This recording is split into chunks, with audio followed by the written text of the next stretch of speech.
লোমহৰ্ষক নৃশংস হত্যাকাণ্ড দুই ভাতৃক হত্যা কৰি জ্বলালে বাসগৃহ লকডাউনৰ মাজতে এই শিহৰণকাৰী ঘটনা বাক্সাৰ গোবৰ্ধনা আৰক্ষী চকীৰ অন্তৰ্গত আঠিয়াবাৰীত বুধবাৰে দুপৰীয়া সংঘটিত হয় ঘটনাটো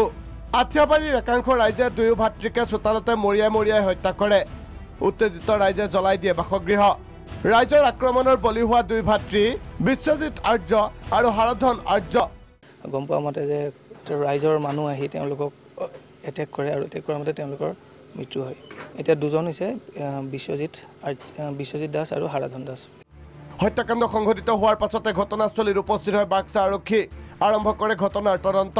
লগতে জ্বলাই দিয়া বাসগৃহৰ জুই নিৰ্বাপন কৰে অগ্নি নিৰ্বাপক বাহিনীয়ে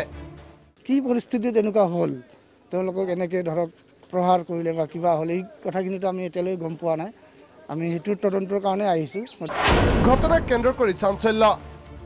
বুধবাৰে এই ঘটনা কিয় সংঘটিত হ'ল সেয়া এতিয়াও স্পষ্ট নহয় কিন্তু গাঁওবাসীৰ অভিযোগ গাঁৱত প্ৰায় উপদ্ৰৱ চলাইছিল দুই ভাতৃয়ে গাঁওবাসীৰ অভিযোগৰ বাবে কাৰাবাসো খাটি আহিছিল দুই ভাতৃয়ে কৰোনাৰ বাবে মুক্তি পাইছিল জেলৰ পৰা আইনৰ চকুতো তেওঁলোক দোষী আমি আইনগত ব্যৱস্থা লৈছিলোঁ লোৱাৰ ফলত তেওঁলোকৰ জেল কৰ্তৃপক্ষই তেওঁলোকক ৰিলিজ কৰি দিছিলে কেইদিনমান পূৰ্বে জেলৰ পৰা ওলাই ঘৰলৈ উভতি অহা দুই ভাতৃয়ে পুনৰ উপদ্ৰৱ চলাইছিল গাঁৱত তাৰ মাজতেই বুধবাৰে সংঘটিত হয় এই চাঞ্চল্যকৰ ঘটনা বৰপেটাৰ পৰা ৰাজু ওজা আৰু মুছলপুৰৰ পৰা সুবৰ্ণ পাঠক ৰিপৰ্ট প্ৰাগ নিউজ